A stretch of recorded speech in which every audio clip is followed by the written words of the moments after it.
As National Guard helicopters hover over protesters in Washington and unidentified officers in riot gear expand perimeters around the White House, law enforcement agencies around the country are striking vastly diverse tones in responding to protests. You have to be mindful, for sure, of individuals who might engage in lawful behavior, but you have to also allow individuals to voice their rights and their concerns. In Atlanta, the National Guard using tear gas to disperse demonstrators after curfew, while in New Orleans, protesters were allowed to peacefully take over an interstate, stopping traffic but dispersing without conflict. They built that trust so they can talk about sort of how to keep the protests safe, where people, think about planning in advance so that they can sort of both make sure people are able to exercise their First Amendment rights, but they're also trying to do so in a way that keeps people safe. The New Orleans Police Department actively reminding officers to intervene if they see fellow officers crossing a line.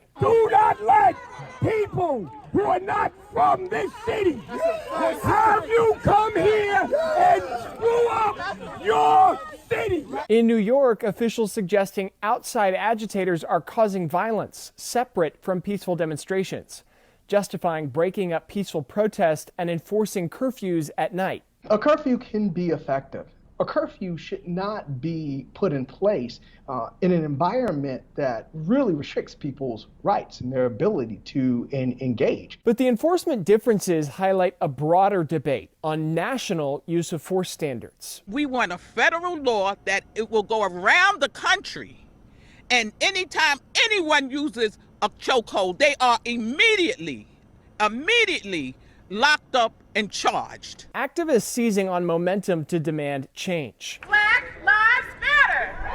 Ending excessive force in police departments and policymakers already announcing potential solutions. We've heard loud and clear that we have to do more to address the police brutality. Colorado considering a 5-part bill to reform accountability systems for officers.